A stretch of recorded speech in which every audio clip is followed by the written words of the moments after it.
در جستجوی حقیقت، روزنه به سوی آرامش روانی و امنیت ملی.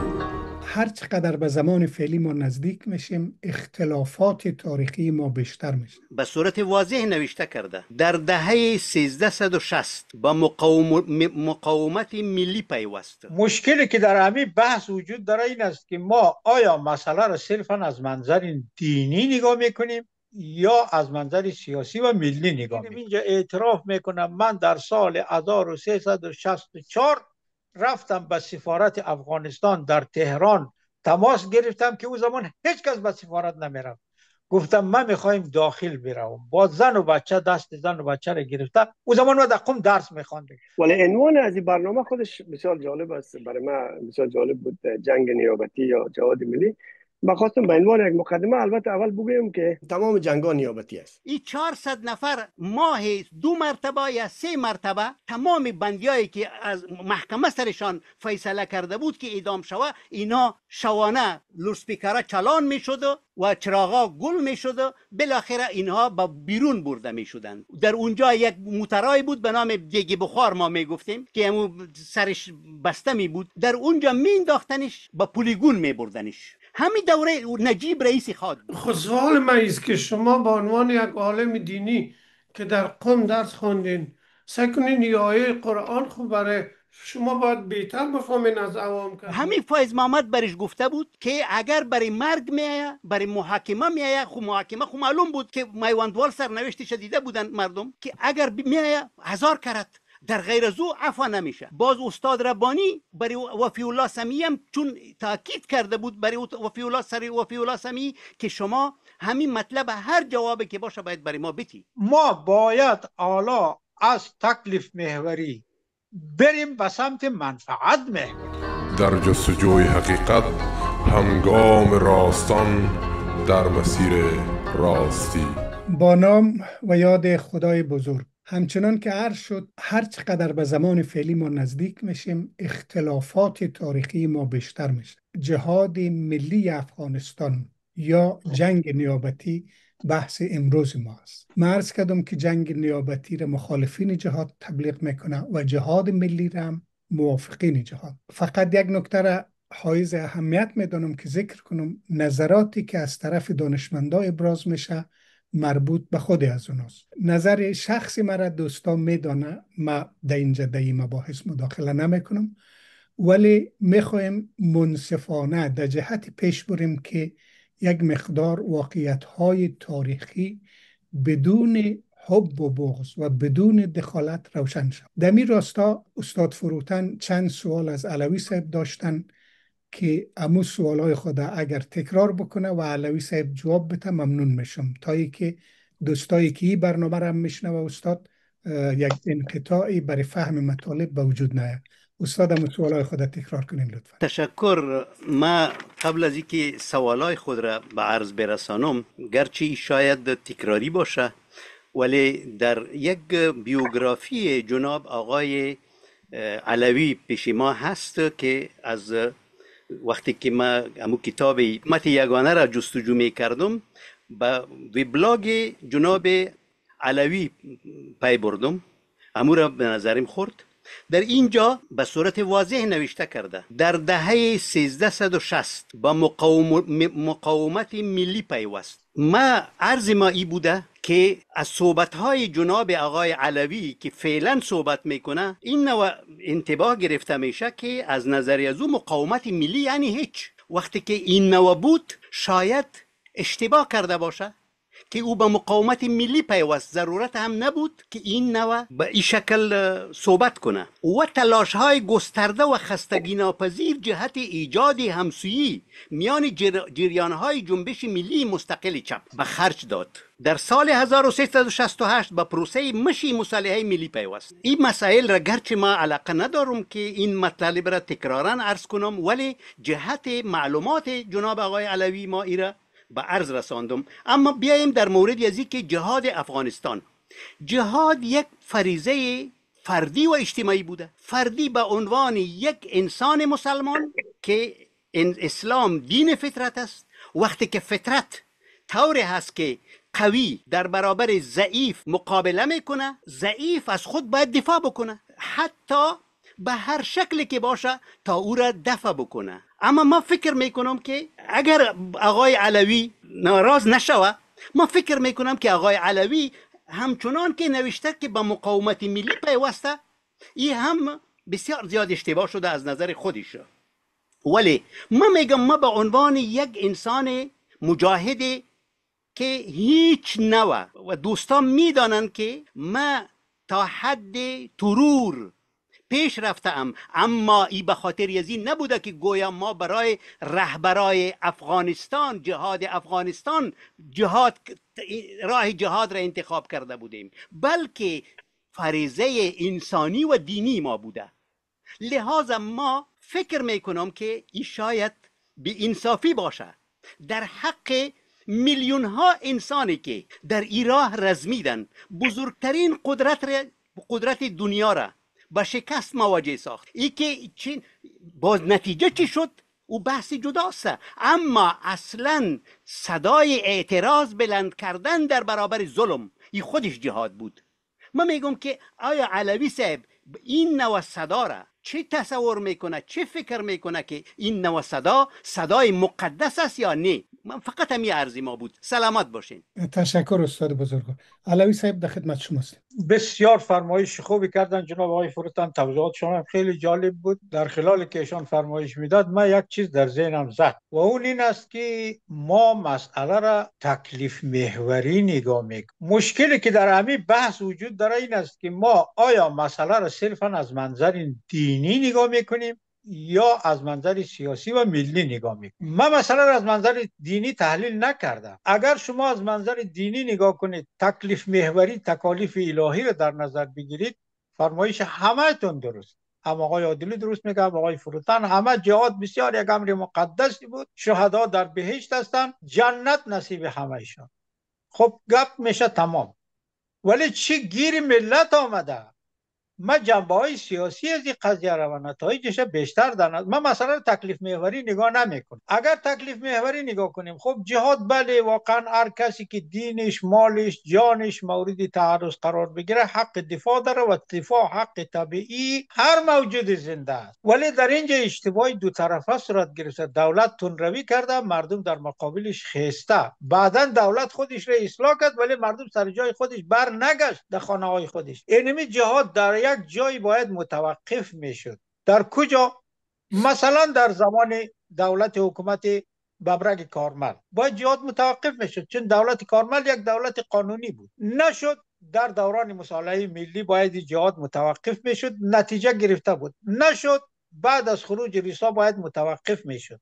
حتی شما اگر از منظر دینی هم نگاه کنین، دیگه اون زمان خطر رفت شده بود. نجیب با چی التماسی پیش ملت آمد گفت او مردم اشتباه شده، ما به اشتباه خود پی بردیم. حزب دموکراتیک خلق به اشتباه خودش پی برده، مصالحه ملی اعلام کرد، ولی ملت این صدا را نشنید. همچنان به امور راه اشتباه آمیز جاهلانه ای که در پیش گرفته بود که دیگه افتاده بود دست خارجی ها، کلا اختیار از دست افغانی ها خارج شده بود، رفته بود در دست خارجی افتاده بود. کلا امور جهاد و مردم و رهبرا و احزاب عموما دیگه توسط خارجی ها کنترل میشد، توسط خارجی ها مدیریت میشد، اختیار از دست کل افغان ها خارج شده بود. اینجا بود که میگوییم این ادامه این به زیان ملت تمام شد که منجر شد به حکومت مجاهدین. جهاد در مراحل ابتدایی بود، دولت را به تمکین و تسلیم وادار کردی، تمام جهاد قطع کن، برو بشین خانه. حکومت ترکی و حکومت امین هر چی که بگویی جنایت کرده و جهاد در برابر اونا واقعا میتواند هم واجب اجتماعی باشد، هم واجب فردی باشد. هم حرف آقای عادلی هم حرف آقای فروتن درسته، ولی جهاد در مقابل حکومت قانونی و منظور از قانونی قانونمند، نه قانونمند در یک حدی که دموکراسی غربی، قانونمند نسبت به خودش، نسبت به امین، نسبت به ترکی. دولت آقای ببرک کارمل یک خورده قانونمندتر شد، سارنوالی ها احیا شد، محاکم احیا شد، یک مقدار جنبه های. خب امو زمان امی جهاد متوقف می شد، می رفتن با دولت می ساختن. امو تزیس های گگانه ببرک کارمل خوب بود برای مردم و ایران قبول نکردی. مصالحه ملی نجیب میپذیرفتی تا کشور خراب نمیشد، تا جمعیت مردم بیشتر کشته نمیشد. ایران من میخواهم بگویم که مسئله را از نگاه تکلیف شرعی اگر نگاه کنید شما به یک نتیجه میرسید، اگر از نگاه منافع ملی نگاه کنید به یک نتیجه دیگه میرسید. من امیر از نگاه سیاسی و منافع ملی نگاه میکنم، اما در رابطه با مشی مصالحه ملی که جناب آقای کی فروتن فرمودن، من دقیقا در سال 1000 خودم شخصا اینجا میگویم، این داستانش طولانیه، زیاد وقت نمیگیرم، فقط یک اشاره میکنم. ما کی از جهاد رو گردان شد؟ درسته ما با مقاومت ملی پیوستیم، برای مدت ما با گروه های جهادی کار کردیم، اتفاقا به نفع از اونا قلم زدم، ولی دقیقا از سال 1364 ما به این نتیجه رسیدیم که ما داریم راه باطل میریم، که هنوز روسام در افغانستان بود، هنوز ببرک کارمل سر کار بود. من به این نتیجه رسیدم این جهاد ما اشتباه است، جهاد به نتایج خوب نمیرسه، سرنگونی دولت و احیانا حتی گفتم خروج روسا منجر به جنگ داخل. شخصا فکر کردم از مقاومت ملی خارج شدم. شاید گفتنش در اینجا خوب نباشه، برای اولین بار ما در اینجا اعتراف میکنم، من در سال 1364 رفتم به سفارت افغانستان در تهران تماس گرفتم که او زمان هیچ کس به سفارت نمیرفت. گفتم من میخوایم داخل بروم، با زن و بچه، دست زن و بچه رو گرفتم. او زمان ما در قم درس میخواندم و در این حال در گروه های جهادی هم کار میکردم. از گروه های جهادی بریدم رفتم در ملویسه به می گروه های جهادی را اگه مختصر نام بگیرین که شما کار میکنین. ما به حرکت اسلامی آقای محسنی کار میکنم. خب بسیار. و در دفتر فرهنگی از او اونقدر قلم زدم بر ضد روسا، بر ضد دولت خلق و پرچم، که الان واقعا میگویم اشتباه کردم. اما دولت بهتر از آمدن مجاهدین بود. ما به نتایج کار داریم. خب ما رفتم به سفارت تماس گرفتم. در اون زمان یک کسی کاردار سفارت بود به نام محمد زمان کاوشگر، شاید دوستا او را بشناسن. ما با کاوشگر تماس گرفتم، خودم معرفی کردم و اونم خیلی تعجب کردن. بسیارم مخفیانه تماس گرفتم. گفتم من میخواهم دست زن و بچه‌ام را بگیرم بروم در داخل کشور، این جهاد نتیجه خوبی ندارم. با زمانی کاوشگر به من گفت که تو صبر کن، ما برای تو تماس بگیریم، از تو رو دهلی بفرستیم، زمینی راهش هوایی خراب شد، خیلی بهانه تراشی کرد.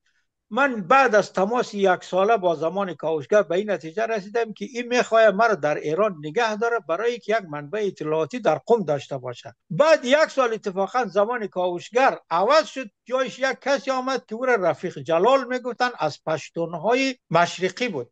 جلال واقعا یک پشتون خالص بود که قرود کروت میگفت. خیلی ما با جلال گفتیم که آقا ما میخوایم برم در داخل، یک سال مرا معطل نگه داشتن. جلال به من خیلی واضح و آشکار گفت عوضی تا بیدی خودت برو. اینجا من متوجه شدم که اینا از من استفاده اطلاعاتی میکرده، چون اینا آدم مهمی به اندازه من در قم شاید نداشتن و ما در طی از یک سال صحبت‌هایی با زمان.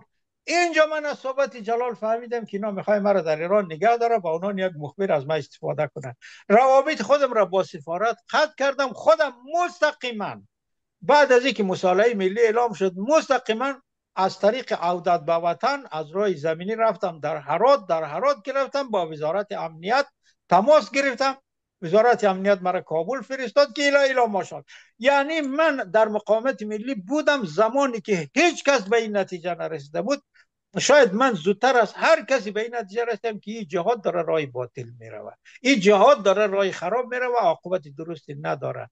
دوستای عزیز، ما یک روایت در شیعه داریم، همین روایت مرا واقعا وادار کرد. ما در شیعه یک روایت داریم که میگه هر گونه قیامی برای تشکیل حکومت اسلامی در زمان غیبت امام زمان منجر به فساد. این من زمانی واقعا حقانیت این روایت فهمیدم که امی جنبش شیعیان قرمطی را خواندم و بعد از اون جنبش شیعیان را در جاهای دیگه و در ایران حکومت اسلامی را، در افغانستان جهاد مردم، یعنی همه این جنبش هایی که به نام دین بودن نهایتاً به فساد کشیده شده در غیبت، در نبود یک رهبری صالح.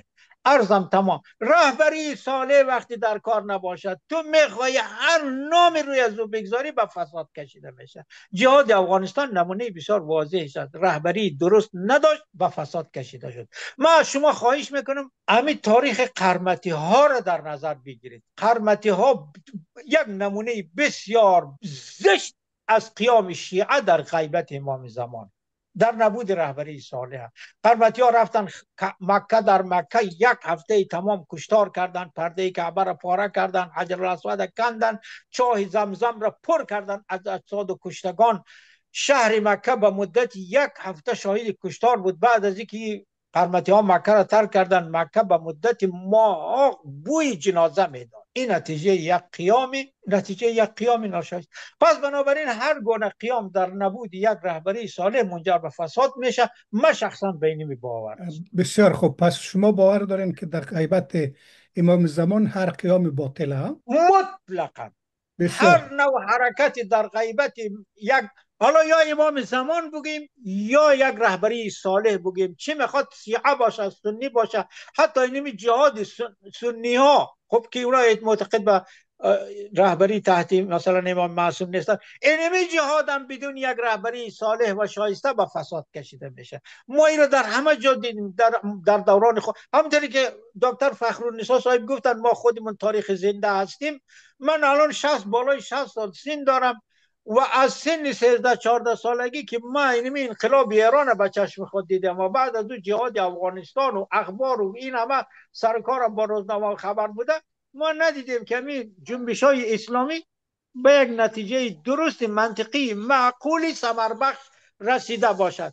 پس روی همین کلش قلم بکشید. مسائل عاطفی یک طرف، مسائل دینی یک طرف، این مسئله را تکلیف محوری نگاه بسیار خوب صاحب. چون عذر میخوایم بحث عاطفی نیست، ولی این هست. جهاد شما به جهاد ابتدایی میگین و فرمایش شما هست به امام معصوم، ولی جهاد دفاعی هرگز هم چیزی نیامده. معذرت میخوایم. خواهش میکنم. علوی صاحب، شما به صورت آشکار چند تناقض در فرمایشات شما بود. یکی گفتین که رهبرای نابخرد ایرانیا گزینش کرد. چرا گزینش کرد؟ به این دلیل که او رهبرای خردمند جامعه افغانستان توسط حزب دموکراتیک خلق افغانستان کشته شد. دوما فرمودین که مردم کوتاه آمد.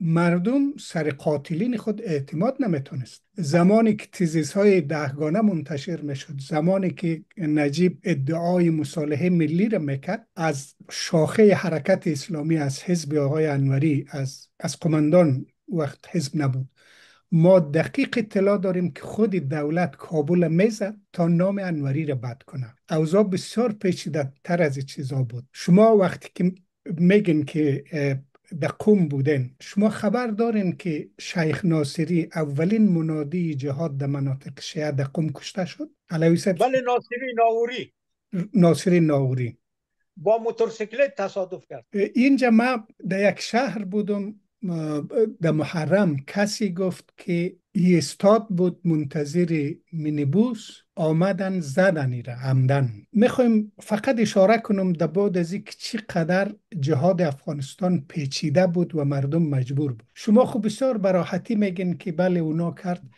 مثلا وقتی که ترکی را با بالش خفه کرد، حفیظ الله امین اعلان کرد که این خدازاده 16,000 نفر کشته. ما همون زمان در کابل بودیم. من متعلم صنف 9 بودم، در لیسه غازی درس میخوام، ولی در زبان به زبان میگشت که این 16,000 نیست، 160,000. حفیظ الله امین که سرنگون شد، پس گفتن که این 18,000 نفر کشته. ما آمار از اموار معتبر میگیریم، یعنی کسایی که خودشون آمار دادن. این نمیقدر خونی که ریخته شده، شما چطور توقع دارین از مردم که بیای با اینا مصالحه کنن؟ نکته دیگه ای که فراموش شد که من میخوایم به یاد شما بیارم، تا زمانی که قیام 24 قوت هرات نشد، در خارج اصلا درز نکرده بود که مردم افغانستان قیام میکنن. اولین قیام فرقه آسمار کرد. او روز جناب آقای عادلی گفتن که در رسوف بود. اولین قیام فرقه آسمار بود که در اثر مظالم خلقی شروع شد. بعد از او در رسوف شد. بعد از او هم چرا همی هزارجات قیام کرد. ما از همی بسود این از همی کجاو براتون یک نمونه رو قصه میکنم. همون نفری که یه تیر فیر کرده هنوزم گشنه است، بیچاره حسین غازی لقب گرفته ولی در سفرش نان نیست. عاطفی نه، سیاسی. در آینده ما دستاوردهای سیاسی جهاد افغانستان بر شما برمیشماریم و بیاین خوب آمادگی گرفته بیاین. علوی صاحب، من تشکر میکنم از شما که زحمت میکشین و میاین. اینمی آدم ما قدش سال 2012 مصاحبه کردم، گفتم چرا زدی؟ گفت قماندان رفت از بالا شیخ عیسی فلانی فلانی فلانی را که او نامای طالع سخن میشه، اینا را دستگیر کرد، در جیب خودشان آمد از پیش قلای ما تیر میشه. ما از سر زمین دویده رفتم طرف خانه خود. قماندان گفت ده پدر نالده که اشراره. عین کلماتش با مزارگ قصه گفت. وقتی که گفت ده پدر نالده که اشراره، من رفتم یک دانه تفنگ داشتم در برج خود بالا شد. برازی گفتم قماندان صاحب پیش نه یا که تیر ما هیچ وقت در خطا نره. قماندان دستور داد که برینی به شرف هم بگیرین، زنایش هم بگیرین، خوارش هم بگیرین. عین عبارات ما به کار میبره. گفت وقتی که پیش می آمد من زدم، تیر راست در پیشانی قماندان خورد و من پشیمان شدم که آدم کشتم. یه عطوفتی طرف جهادی رو فکر کنین و او شقاوتی طرف حزب دموکراتیک خلق، لطفا اینا رو در نظر داشته باشه. بعد اون زمانجا شورش شروع میشه، جنگ شروع میشه و تا دیگه اینایش شاید عادلی صاحب بسیار موثق‌تر از من اطلاع داشته باشه. بعد از فکر میکنم 2 ماه ولسوالی بیسود آزاد میشه. عاطف صاحب دست خود بالا کرده بود، معذرت از شما که خیلی معطل شدین. عاطف صاحب بفرمایید. خواهش میکنم. سلامت باشین. یک سلام به شما، به بزرگوارای حاضر، مخاطبای رادیو کتاب. بحث بسیار جالب بود. واقعا شنیدیم بحث‌های موافق و مخالف علوی صاحب، عادلی صاحب میگیم. واقعا آموزنده بود. ولی عنوان از این برنامه خودش بسیار جالب است. برای من بسیار جالب بود، جنگ نیابتی یا جهاد ملی. من خواستم به عنوان یک مقدمه البته اول بگویم که تمام جنگ ها نیابتی است. جنگ غیر نیابتی وجود نداره. یک یا به نیابت از یک ایدئولوژی است، یا به نیابت از دین است، یا به نیابت از گروه نظام. جنگ ها همشون نیابتی است. و مسئله خود جنگ، اگرچه که در تمام ایدئولوژی ها، چی دینی چی غیر دینی، جنگ به عنوان یک پدیده شوم میشناسند، ولی شما را به او تشویق هم میکنند به عنوان دفاع از نوامیس و انواع و اقسامش. یعنی به این معناست که جنگ یک جزء لاینفک زندگی انسان است و شما نمیتونید، و یک چیز اجتناب ناپذیر است، از او شما فرار کردن نمیتونید. جنگ است. حتی دین اسلام هم شما را میبینید به جهاد تشویق میکنه، با اینکه جنگ مذمت میکنه ولی شما را میگه که جهاد میکنید. بنابراین جنگ جزء لاینفک است و خود جنگ هم چیزی نیست جز ادامه سیاست با ابزار دیگه. خود جنگ ادامه سیاست است با یک ابزار دیگه. سیاست ابزارهای متفاوت داره، یکیش هم جنگ است. اگرچه که در جوامع پیشرفته امروزی جنگ ها را کمک تغییر دادن، جنگ های اقتصادی و گپا ساختن، ولی هنوز هم جنگ وجود. اما میایم روی از که جنگی که در افغانستان واقع شد، پروژه‌ای که به عنوان جهاد مطرح شده بود، چرا ناکام موند؟ این پروژه از روز اول به ناکامی محکوم بود. این چیزی نبود که بعدها این طور طراحی شده بود که در آخر ناکام بمانه. ما دوستان دیدم، بزرگوارا همشان، ما میخواستیم ریشه یابی بکنیم ولی دوستان دیدم که به شاخ و برگ میپردازن، میرن به سال 1357. این قضیه با بررسی یا با بررسی شروع بررسی از سال 1357 حل نمیشه، به خاطر از اینکه به نتیجه ملموس نمیرسیم که چرایی مسئله رو پیدا کردن نمیتونیم. باید بریم به عقب ببینیم که این شورشگری، این مثلا قیام میگه از کدام سال اصلا شروع شده، آغازش کدام وقت بوده. آیا واقعا در سال 1357 بعد از آمدن یا بعد از کودتای کمونیستی شروع شده، بعد از آمدن روسا شروع شده، یا قبل از وجود داشت؟ ما اگر بسیار بعقب بریم، خب فرصت برنامه کفایت نخواهد کرد، ولی کوتاه بعد از دهه دموکراسی، ایجاد احزاب، تفاوت‌های دیدگاه در افغانستان برملا میشه. ما میبینیم اخوانی‌ها را، ما میبینیم چپی‌ها را. ما صراحتا میگم اخوانی‌ها نسبتا افراطی تر هم بودن و دلایل خاص داره که اینجا جایش نیست که توضیحات بدیم، اگر کدام برنامه بود روی از این مسئله بحث خود کردیم. ولی بعدا میایم میبینیم که در سال 53 یک تعداد از افراد، اشخاص معلوم الحال، میرن به پاکستان، فرار میکنن، از خاطر اینکه دلیل از اینکه دولت سردار محمد داود قرار بود اینا رو دستگیر بکنن و اونا ای که دولت سردار محمد داود دولت قانونی بود، خوب بود، نبود ویش مطرح نیست، ولی اونا تجربه حکومتداری داشتن. اونا میفهمیدن که افراطیگری برای وطن فاجعه بار میاره، به می دلیل میخواستن اینا رو دستگیر بکنن. اینا فرار میکنن، میرن اونجا و در سال 53 و 54 عملات شروع میشه.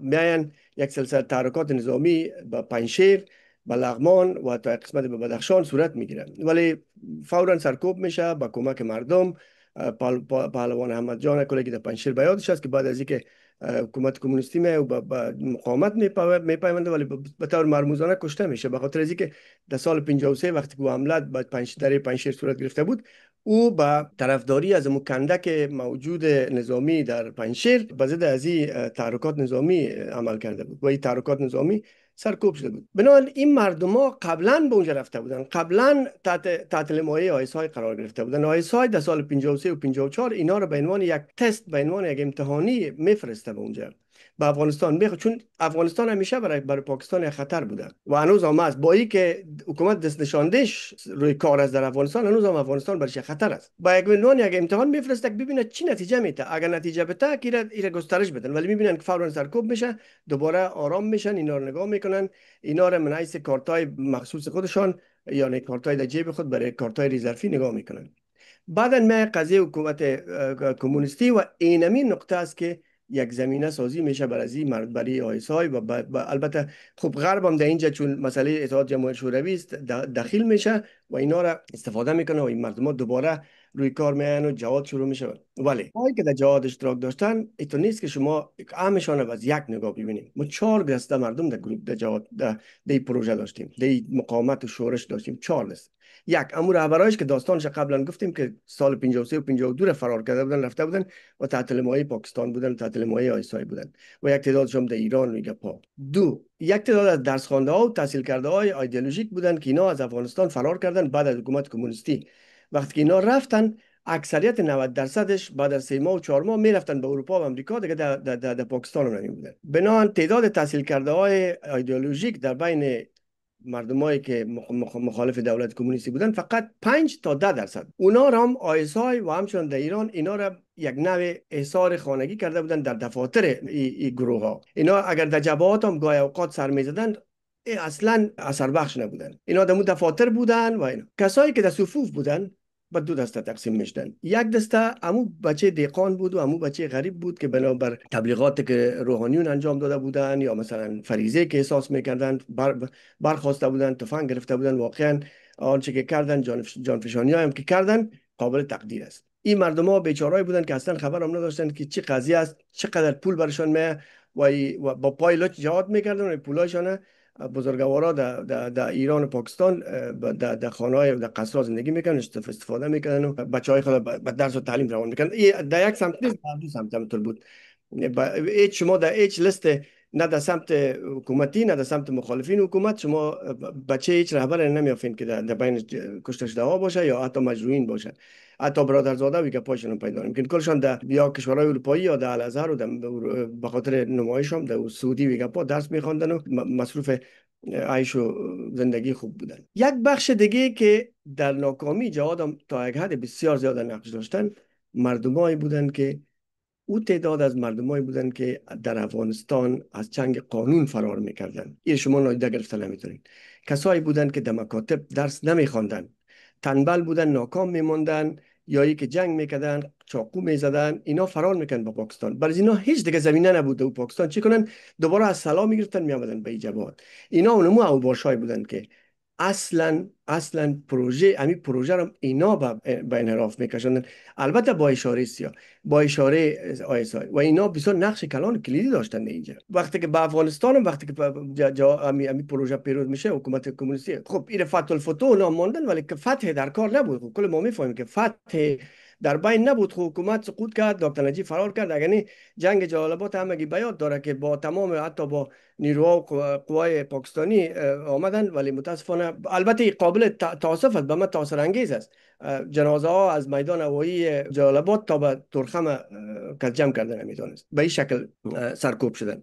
یعنی نتونستن حکومت سقوط بدن، سقوط دادن نمیتونستن، ولی خب فتح در کار نبود. برنامه‌ریزی شد و یک شکل شد و حکومت سقوط کرد و امروز مردم هم چیز میکنن. ولی وقتی که آمدن هم اینا از روز اول شما فکر بکنین یک حکومت 2 ماهه بعدش یک حکومت 4 ماهه، اینا کلش طراحی شده بودن. اینا ما از اول گفتم این برنامه، این پروژه از اول محکوم به ناکامی بود. شما در 2 ماه چی کار کرده میتونین در یک کشور؟ با 4 ماه چی کار کرده میتونین که صبغت الله میلادی با 2 ماه یا مثلا استاد برهان‌الدین ربانی با 4 ماه بودن. خب خودش طراحی شده بود. یکی که مثلا یکی از دوستان در برنامه قبلی هم گفتن که وقتی که جهاد پیروز شد کشورهای اروپایی حتی تبریکی هم ندادن. فرصت به تبریکی کجا ماند؟ خب اینا ساعت 11 بجه روز ما به یادم بیدارش مرا خانم کاکایم از خواب بیدار کرد که بخیزین میگن که آمدن در کارتینه و رفتم که ماموریت پلیس چور میکنن، هر کدومش سلاح سرشانی خود کردن فرار میکنن، هر طرف میرن. از قماندان بیچاره خیالش که البته اینا مردمای منظم هستن میخواست قطر را تقدیم بکنه و یک قفاق زدن و تفنگ سلاح خودشون گرفتن و بعد سلاکوت چور کردن رفتن. ما رو مید ساعت 11 بجه وارد کابل شدن، ساعت 4 بجه جنگ شروع شد. دیگه کس چی وقت تبریکی میگفتن؟ فرصت تبریکی گفتن نبود. اینا از اول روز اول با هم دیگه نبودن. ما در برنامه قبلی باز یک چیز دیگه شوندم که همه چیز خوب بود، گروهای جهادی التشیع و التسنن با هم دیگه در توافق نظر می جنگیدن. هیچ اصلا نگپا نبوده. یک چیزایی است که مثلا ما نمیشه با یک مثلا بسیار عامیانه داریم، ما میخوایم رسته کور در چشم کور انگشت خو نیسته. هیچ وقت اینا با هم دیگه نبودن. اگر بودن این اعدامایی که در تخار صورت میگیره به ذبیح الله شهید گروه حکمتیار مثلا اعدام میکنه یا مثلا او اعدام میکنه او رو میکشه، اینا چی وقت بوده خیلی؟ اینا همشون اگه باید قدرت همه چیز اگه خوب بوده پس آخر این نتیجه چرا اینطور بود؟ صحبتات زیاد طول نشه، دوستان میخواین صحبت بکنن، ما به عنوان نتیجه گیری میخوایم بگیم. مردمی که واقعا اون بچه دهقانی که خسته بود قابل قدر است، ما او را میگیم که واقعا جانفشانیش هم قابل قدر است، ولی متباقی هیچ چیز خوب نبود. اما که علوی صاحب ما با تایید صحبت های علوی صاحب میگم هیچ چیز خوب نبود، هیچ برنامه وجود نداشت. این برنامه هم که وجود نداشت به این معنی نبود که ما اینا برنامه ساز نبودن، نه خیر، اینا اصلا تحت المایه بودن. از ما گفتم که اینا قبلا رفته بودن به اونجا، اینا نمیتونستن برنامه جور کنن، اینا برنامه‌هایشان به دست کسای دیگه بود، کسای دیگه برای اینا برنامه درست میکردن. روی همین دلیل است که جهاد ناکام بود و این جهاد یا این پروژه ناکام ماند به دلیل ازی که میخواستن ناکام شد و از اول محکوم به ناکامی بود. این تو نبوده که بعداً ما به اثر مثلا ما ناکام ساختم. یا مثلا در یک برنامه دیگه ما شنیدم که خود جناب محسن صاحب گفت که شاید عملکردهای خادی گپا باشه. ما اینو میگم که اگر خود میتونست که گروه را با هم دیگه بیاندازه و این مشکلات ایجاد بکنه خود نگاه میکرد، او دولت کمونیستی رو نگاه میکرد، حاجت نبود که دولت به اینا تسلیم بکنه. اینا از اول روز اول جنگ با خودشان جنگ میکردن، با خودشان میزدن، با فرق یکی دیگه میکوبیدن، به خاطر دلار، به خاطر پول، به خاطر اضافه به دست آوردن تسلیحات. جنگایی که اینا بین خود میکردن اینا چشم پوشی نمیشه. این جواد همون کلاوی سفر ما طرفدار از این نیستم، طرفدار حکومت کمونیستی نیستم. به این صورت حکومت کمونیستی هم یک حکومت نامشروع، خلاف برنامه اجتماعی افغانستان، خلاف اعتقادات مردم افغانستان، برخلاف یعنی ناموزون با وضعیت اجتماعی افغانستان بوده. ولی من اینو میگم که کسایی که دو سمت هم بودن اینا هم مردمای بسیار حال سالی نبودن. گفتن 18000 نفر مثلا حفیظ الله امین کشته، آمارش هم قبول کنیم شاید زیاد بوده باشه. 70000 نفر بیگناه دیگر با راکت پراگانی کشته شد در کابل. یعنی فکر بکنین که هر دو طرفه، هر دو جانب جنایتکار بودن، هر دو طرف جنایت کردن و هیچ چشم پوشی هم نمیشه، نباید هم چشم پوشی بکنیم به خاطر قدرت. ما در برنامه مصالحه ملی گفتم اینا اگر واقعا گوش به فرمان آیسای نمی بودن میشد این مصالحه ملی رو به منفعت ملت تغییر بدیم. قاتلین ملت وقتی که میگن خب و یکی دیگه یک چیز بسیار خلاصه یک چیز میگم، ما مردم افغانستان رو باید بفهمن که اگر این جنگا صورت نمیگرفت و این گروهی که آمده بودن، گروهای مخالف از پاکستان، ایران آمده بودن، اینا یک حکومت میساختن، کشتارهایی که صورت میگرفت، اعمال حرکاتی که صورت میگرفت، مردم افغانستان امروز با همین وضعیت تاریکی که طالبان دارن سر طالبان شکر میکشیدن. اینم باید باشه. شاید هم که اگر نعمت نبود شاید یک چانس بود بر مردم افغانستان. در غیر از اینا یک کشتار را بار می آوردن، یک کشتار را برام انداختن، خصومت به خاطر که اینا یک گروه منظم نبودن. هر کس هر قوم. ما به یادم در فاریاب در سالهای 2002 2003 بعد از سقوط طالبان ما رفتم برای بررسی مکاتب، ما در وزارت معارف عضو علمی مسلکی بودم. یک مسئله را میشنیدم منام کلاپولی. ما پرسیدم که این کلاپولی چیست؟ گفت همین سرت که دستانت است باید به قماندان پول بدی. وضعیت بینمی به همین حد مختنق بوده، در دو جانب مختنق بوده، یک جانب نبوده. بسیار تشکر، خدا کنه که زیاد صحبت نکرده باشم.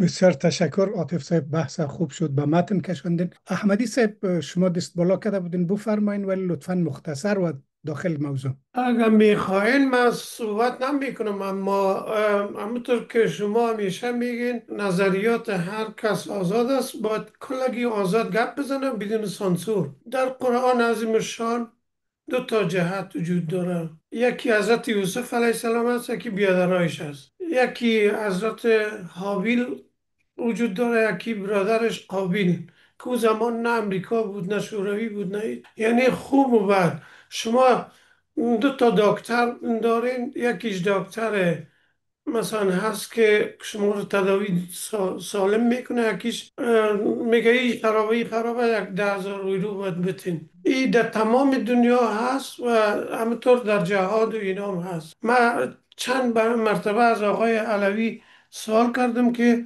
روز قیامت یه قرآن است، الاخلاء یومئذ بعضهم لبعض عدو الا المتقین. در روز قیامت دوستان و یاران به جز تقوا پیشگان همه دشمن یکی دیگه است. شما میخواین که با نجیب الله یا دکتر نجیب یا هرچی که میگین محشور شوین، هیچ جواب نگفتین. شما مثلا درس روحانی علوی لطفا جواب بگوی. نمیرم که قد دکتر نجیب الله محشور شوید، ما اقتباس کنیم. امی فرمایش آقای انجینر صاحب واقعا زیاد تکرار کرده. ولی ما مسائل سیاسی را از مسائل دینی جدا میدانیم. ما سیاستمدارا از دولت مردا چی میخواییم؟ اونو چیزی را که وظیفه شونه و به ما وعده داده، دنیا را از اونا میخواییم، ما از اونا آخرت نمیخواییم. مثال عرض میکنم، آقای احمدی صاحب از سفر برمیگرده، از فرودگاه میخواد بیاید در خانه خود، یک دانه تاکسی میگیره. یعنی می قدر است که اینمی تاکسی را میگیره تا از در میدان هوایی ایره در در خانهش برسنه. دیگه قرار نیست که با او در روز قیامت و در قبر هم یک جای خواب کنه. ما سیاستمدارا را و دولت را و حکومت را و سیاست را در اینمی حد یک کرایه تاکسی میبینیم که ما را از محل به محل برسانه به مقصدمون، بیش از این نمیبینیم. تمام. خود سوال من است که شما به عنوان یک عالم دینی که در قم درس خواندین، سعی کنین یه آیه قرآن خود برای شما باید بهتر بفهمین از عوام کن. احمدی صاحب بله، تقریبا آقای علوی قانع شده که قد دکتر نجیب محشور شود دیگه، الهش بتن. جواب شماست. جواب ایشان چیست؟ آدم جواب خب ایشان نمی که گفت ما از فرودگاه تاکسی میگیرم دیگه تا آخرت قد از اون نیستم. روشن بود صاحب. اجازه بتن که استاد فروتن دست بالا کرده بود دمی موضوع شد. بخشین شما مرا گفتین اجازه میتین بارین که ما هم صحبت کنیم. شما ببینید ما شما در بعین حسینی هستیم، یک نفر 1000 نفر زیر دستش بود، نامش هار بود. او هم قدر عقل داشت. وقتی که حضرت امام حسین تنها بود. احمدی صاحب بزرگ میخوایم صحبت شما را قطع کنم، بسیار ببخشید. یادتان مونده این دفعه چندم است که شما قصه هور را دمی رادیو کتاب میکنیم؟ نه شما هر روز نماز حضور میخوایم صاحب. ببخشید احمدی صاحب، یک چیز خیلی حضور میخوایم با کمال احترام اجازه بده نمی برنامه را ما پیش ببرم. تکرار مکررات خواهم اینجا شما میبینین علوی هم که تکرار میکنه، من گپ شقت میکنم دیگه. ولی از شما سوال امی چندمین بار است، پنجمین بار است که مسئله هور شما مطرح میکنین. یک وقت که در محرم برنامه گرفتیم باز شما بیاین در مورد هور مفصل گپ بزنین. استاد فروتن مایک در خدمت شماست، بفرمایید. تشکر محسنی صاحب بزرگوار. ما باید از دوره که در افغانستان حاکمیت مرحوم ظاهرشاه بود آغاز کنم. در حاکمیت مرحوم ظاهرشاه بیشتر اخرین دورهش به نام دوره دهه دموکراسی یاد میشه. ما نیاز به کودتاها نداشت، فقط نیاز به اصلاحات اقتصادی در حوزه اجتماعی داشتیم، عدالت اجتماعی. ولی یک مرتبه در نتیجه تصمیمی که در تمام منطقه گرفته شده بود که حکومت‌های سلطنت‌های مطلقه باید به سلطنت‌های مشروطه تبدیل شود. مرحوم داود خان صدر اعظم بود در وقت مطلقه. زمانی که به مشروطه تبدیل میخواهد شود، در نتیجه این تغییرات که باز بعداً قانون اساسی تصویب شد، مرحوم داود خان مجبور به استعفا شد و به جایش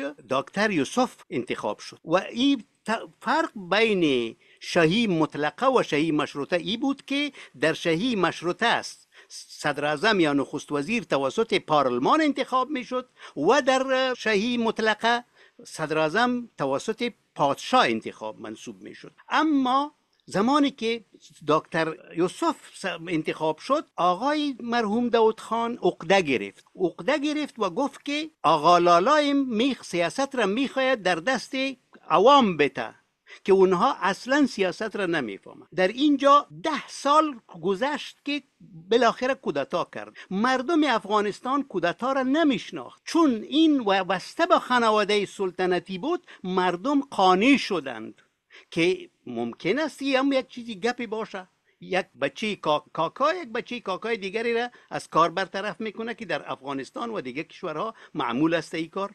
اما کار زمانی خراب میشه که برای این نظام کودتایی، برای این سیستم کودتایی، اعضای حزب دموکراتیک خلق افغانستان را انتخاب میکنه، مخصوصا وزیر داخله آقای فیض محمد را. وقتی که او را انتخاب میکنه 400 نفر معلم را به حیث علاقدار و ولسوال به اطراف روان میکنه. معلمی که خلقی و پرچمی بودن، بیشترش پرچمی بودن، چون فیض محمد پرچمی بود، وابسته به نظام شاخه پرچم حزب دموکراتیک خلق بود و در تحصیل یافته روسیه بود، روسیه شوروی. کدام روسیه شوروی؟ روسیه شوروی که وقتی زمانی که در سال 1344 یا 43 غالباً حزب دموکراتیک خلق اولین کنگرهش دایر میشد در خانه نور محمد ترکی، یک کسی به نام معاون ادم خان که از جاجی بود، او هم خسته بود، نماز میخواند، برای نماز خسته بود.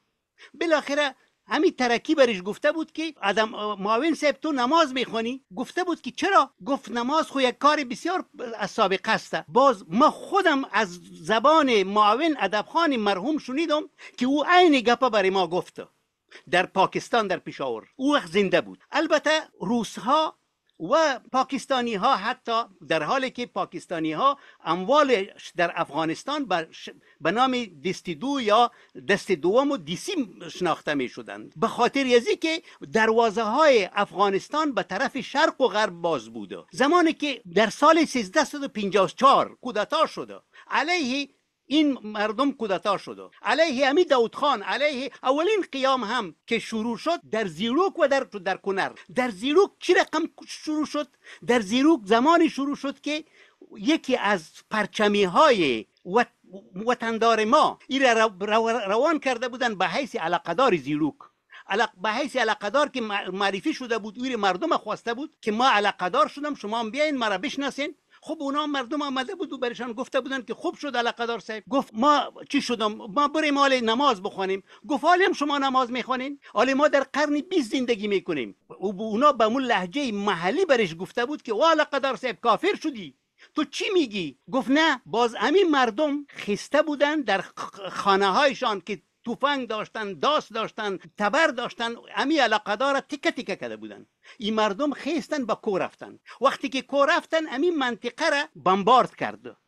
حکومت داود خان بمباردش کرد که قدیر و چی فیض محمد وزیر داخله بود. زمانی که این مردم رفته بودن، اما در پاکستان تیار برشان و فضا جور شده بود. فضا برشان جور. چرا؟ اهداف استراتژیکی پاکستان بر این استوار بوده که باید در انتقام از آزادی خواهای هند نباید برای سرحد هند و افغانستان یک آرامی بیاید، آرامش داشته باشه. همیشه یک سیاست ماجراجویانه داشتن. اینجا بود که اونها به خاطر اینمی سیاست ماجراجویانه کار کردن که اردوی ما را از بین بردن، مزمحل ساختند. همین اولین اعتراض ما در برابر همین حرکت استخبارات نظامی پاکستان بود که شما چرا اردوی ما را، طیاره ها، تانک ها آرام شدن، در کامیون های یا در لاری های از افغانستان آورده می شدن در خلدند که یک منطقه بوده در کرم ایجنسی نزدیکی پاراچینار. در اونجا چی می شدند؟ انبار می شدن. بعدن از همینجا لاری ها می رفتن طرف لاهور و کراچی. در اونجا در کارخانه های ذوب آهن ذوب می شد. یعنی به این معنا که نمی خواستن ما طاقت و نیرو داشته باشیم. البته در همون زمان وقتی که کودتا شده، به استاد ربانی چون به الهام از صحبت هایی که از علامه مودودی گرفته بود، از علامه مودودی برش گفته بود که شما چرا پاکستان آمدین، برش گفته بودن استاد ربانی برش گفته بود که خب پاکستان یک کشور اسلامی است، شما هم اینجا بودین هستین، ما از همون خاطر آمدیم. میگه کی میگه که کشور اسلامی است پاکستان؟ اما ما هم که آمدیم بنابر یک ضرورت آمدیم که دیگه جای نداشتیم، شما داشتین. باز استاد ربانی توسط وفی الله سمیعی که به عربستان آمده بود، این رفت به عربستان پیشش نامه روان کرد برای داود خان که اگر شما اجازه بتین که من در همون دانشگاه به حیث یک استاد کار کنم، از دست فعالیت سیاسی هم میکشم. مرحوم داود خان همین نامه را راجع کرده بود با کمیته مرکزی که اعضایش همی پرچمیا و خلقیا بودند. گفته بودند برش که اینمی استاد ربانی این نوع تقاضا کرده که اگر جرمش نادیده گرفته شد. همین فایز محمد برش گفته بود که اگر برای مرگ میایه، برای محاکمه میایه، خب محاکمه خب معلوم بود که میوندوال سرنوشتش دیده بودن مردم که اگر میایه 1000 کرت، در غیر از او عفو نمیشه. باز استاد ربانی برای وفی الله سمیعی هم چون تاکید کرده بود برای وفی الله سمیعی که شما همین مطلب هر جوابی که باشه باید برای ما بتی. باز وفی الله سمیعی به همون شکل برش گفته بود که من نتانستم که رهبر قانع بسازم و کار بکنیم. موافقت نکرد به نامه شما بنابر دلایلی که پرچمیا برش چی کرده بودن گفته بودن. خب این بود قدرتش. خب مردم توقع داشتن که اگر در دوره ظاهرشاه در دهه اخیر دموکراسی که آزادی هم بود و فلانم بود احزاب هم بود، این نبود، این باید بیشتر میشد. اما همین پرچمیا و خلقی ها اجازه برش ندادن که حتی قانون اساسی را یک حزب را اجازه دادن که او هم انقلاب ملی و یا غورځنگ ملی باشه. تمام احزاب لغو شد، آزادی بیان لغو شد. این بود توفه داوود. من میگم که در این صورت مردم حق داشتن نه به عنوان یک فریضه جهادی و اینا، به عنوان یک انسانهایی که مکلف بودن از خود دفاع بکنن. البته من خاطره دیگری هم که از زندان دارم او را هم میخوایم که در اینجا خدمت عزیزا عرض کنم. ما در یک زمان در یک کوتاقلفیا بودیم، سه نفر می بودیم. یک نفر دارای تفکر انگیزه های مذهبی و یک نفر هم ماویست و یک نفر هم دو نفر هم کمونیست یا خلقی و بندیست ها. در این اتاق با ما یک ماویست بود، یکی ما بودم، یکی هم کسی بود به نام مصطفی، یکی هم کسی به نام مطمئن، شکور مطمئن که ازاره بود. این مطمئن بحث آمد که والا خب مردم هم ملامت نیستند که خسته. گفت چطور ملامت نیستند؟ رفیق مطمئن گفت من خودم در وقتی که انقلاب کامیاب شد من رفتیم به قلعه جواد به خانه حضرت ها، 70 چند نفر کشیدیم آوردیمش در پشت سر باغ جنایی تیربارانش کردیم. این بود توفه خلقی ها. این بود آنچه که آقای علوی محترم عزیز میگه که باید ملت کوتاه می آمد. خب حال ما میگم که باز بعدن گفت ما یک مرتبه برده شدیم، ما عضو سپاه انقلاب بودم، گفت دلگیمشش بودم یا کدام چی بودم، اعلان کردیم که تمام کسایی که سپاه انقلابی که مجرد هستن بیاین که میریم در یک جای. اونا همه آمدن. از تمام کسایی که دختر داشتن در شکردره اونها را تذکیرایش خواستیم از پدرایش که ما برش گفتیم که بریتان کمک میکنیم. اونا همه یکیشان خوش بودن بیچارا، هر کسی که دختر داشته باشه او تذکیره خدا بیاره که او زیاد برش میتیم. بالاخره این تذکیره را آورده بودن، در یک صندوق مانده بودن. هر کسی از سپاه انقلاب که نامش میبرامد، از چون گفته بودن که دخترای چی داریم ما جوان داریم، نامش میبرامد، هورا هورا بیت 300 افغانی فرمان ترکی صاحب عملی شود. مردم گفتن که چی گپ است؟ مردم قیام کردند علیه همی حزب دموکراتیک خلق، علیه حزب دموکراتیک خلق، همی حفیظ الله امین و ترکی. اما این جریانی را که ما او روز هم عرض کردم، ما در زندان بودم، در بلاک اول گنجایش 400 نفر را داشت. این 400 نفر ماه 2 مرتبه یا 3 مرتبه تمام بندیایی که از محکمه سرشان فیصله کرده بود که اعدام شوه، اینا شوانه لوسپیکرها چالان می شد و چراغا گل می شد. بالاخره اینها با بیرون برده می شدن. در اونجا یک موترای بود به نام دیگ بخار ما می گفتیم که همو سرش بسته می بود، در اونجا می انداختنش با پولیگون می بردنش. همین دوره نجیب رئیس خاد. باز گفتم در نتیجه تغییری که در اتحاد جماهیر شوروی آمد، به جای کارمل تاجیک نژاد نجیب پشتون نژاد به قدرت رساندن و به جای اشتی ملی مصالحه ملی را اعلان کردند. اما مصالحه ملی در حالی که کارمل میگفت که هر کی سویتیست نباشه، علاقه به شوروی نداشته باشه، کمونیست نیست، افغان نیست. اما عین حرفا را به نجیب هم به یک شکل از اشکال تکرار کرده بود.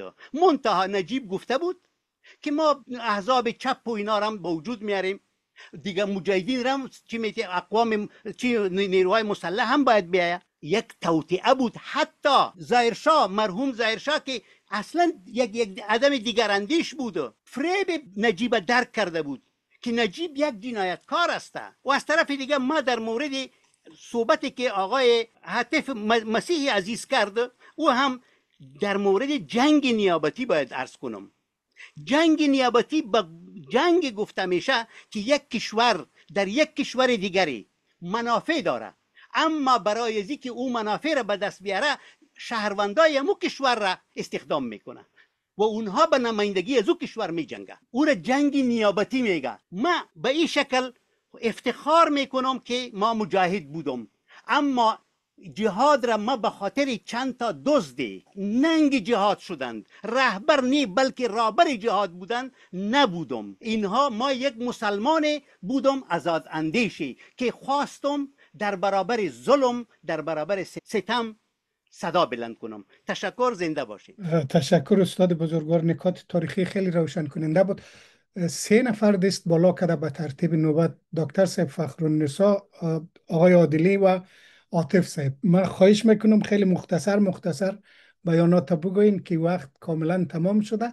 باز اگر راضی بودین هفته آینده همین موضوعات ادامه میده. عادلی صاحب نوبت شماست، بفرمایید. فقط من یک پیشنهاد دارم. بحث بسیار خوب، بحث شیرین، بحث تاریخی. می عوامل اصلی و ریشه های بحران واقعا نیاز به یک بررسی دارد.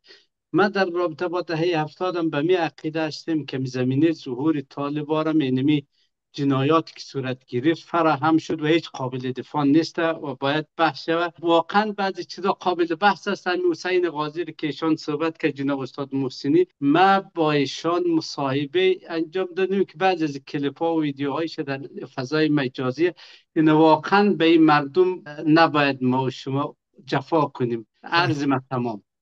تشکر. عاطف صاحب بزرگوار، ما در خدمت شماست. بسیار تشکر. ما همونطور که شما فرمودین خیلی مختصر میخوایم صحبت کنیم. وقتی که شما بیانات کسایی که موافق جهاد هستن یا کسایی که در این پروژه اشتراک داشتن بشنوین، یک چیز متوجه میشین، یک باریکی متوجه میشین.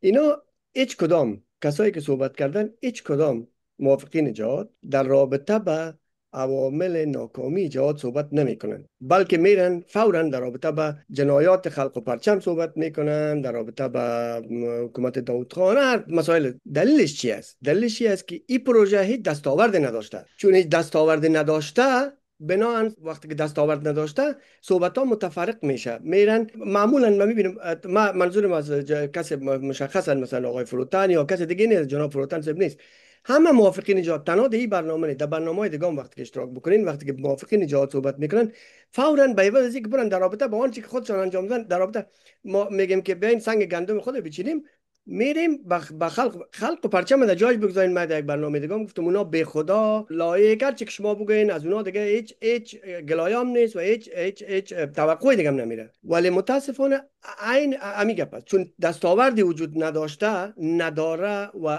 نبوده، بنابراین مجبور هستن که یا احساساتی برن به کشته ها مراجعه بکنن، به مقتولین و مجروحین و بیوه ها مراجعه بکنن که یک کشته شده، یک مجروح شده، و یا هم که برن به جنایت خلق و پرچم مراجعه بکنن چون دستاورد وجود نداره. یک در رابطه با آنچه که فروتن صاحب، ما با جناب فروتن صاحب موافق هستم در رابطه با جنگ‌های نیابتی. او مسئله در رابطه با کشور است، ولی خود جنگ تعریف عمومی در رابطه خود جنگ به شکل عامش، یکی به شکل خاص است که شما فرمودین، به شکل عامش یک پروژه نیابتی است. شما به نیابت یا با ایدئولوژی می جنگین، یا به نیابت از حکومت می جنگین، یا استخبارات می جنگین، و یا هم به نیابت از یک چیزی که ما در اسلام داریم، پولی گپاک بود، اسمش چی یادم رفت، اسمش غنیمت. یا به نیابت از غنیمت میجنگین. این تعریف عام جنگ است. با مزد چون وقت تمام است، من نمیخوام زیاد چیز بکنم.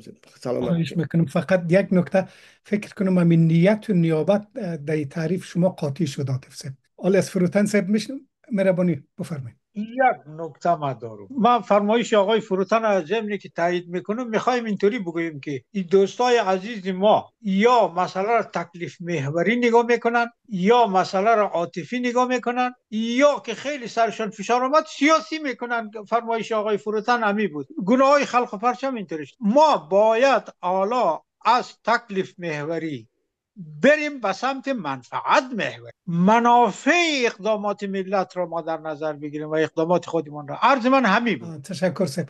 فروتن صاحب بفرمایید. تشکر برادرای عزیز. یک مطلبی را بسیار خلاصه عرض کنم که این درست است که تمام کسایی که در مخصوص در افغانستان در دنیا می جنگن یا مبارزه می کنن یا سیاست می کنن به خاطر یک مقاصد مادی است، اما یعنی راه حل چیزی نداره، ولی هستن کسایی که راه حل داره، راه حل غیر خشونت آمیز، راه حل منطقی و عقلانی. از طرف دیگه این حرکت امروزی طالبان را هم ما مرحله تکاملی تمام 50 سال رژیم های میدانم که در 50 سال گذشته بودند. همین که بارها عرض کردم که هگل میگه که تاریخ دو بار تکرار میشه، یک مرتبه به شکل کمدی و یک مرتبه به شکل تراژدیک. آله یا تراژدی است یا کمدی، مگر آخرین مرحله تکرار شدنی تاریخ است. ولی بیایم در مورد از که چطور شد ما مخالفت کردیم رژیم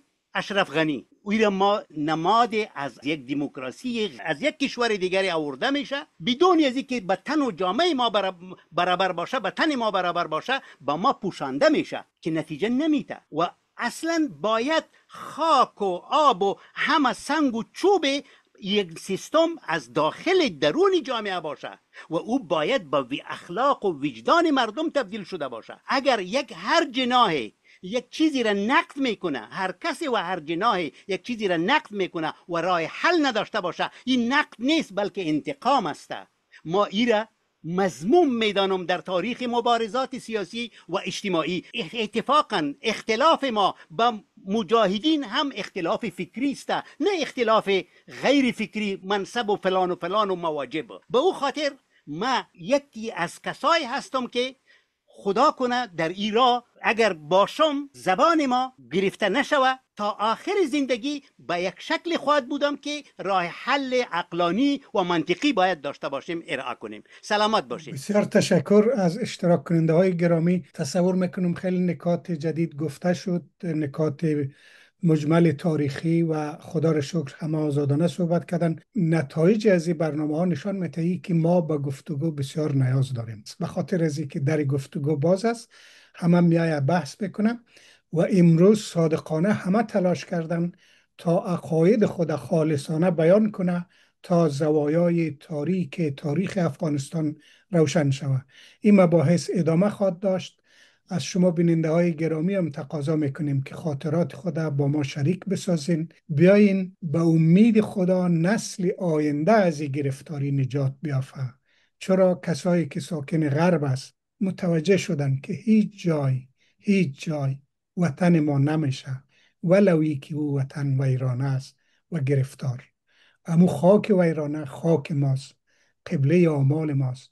ما هرچی میگیم برای افغانستان میگیم، برای بلندی پرچم افغانستان که سربلندی از عزت ما، شرف ما و غیرت ماست. وقتی که گذشته ها را ارزیابی میکنیم طبیعی است که داغ میشیم، به این دلیل که از دوران داغی که میلیون ها انسان به ناحق به مسلخ رفته گفتگو میکنیم. لطفاً با نظر، سابسکرایب، انتقاد کانال رادیو کتاب تقویت کنین تا صدای عدالت، راستی و درستی باشیم.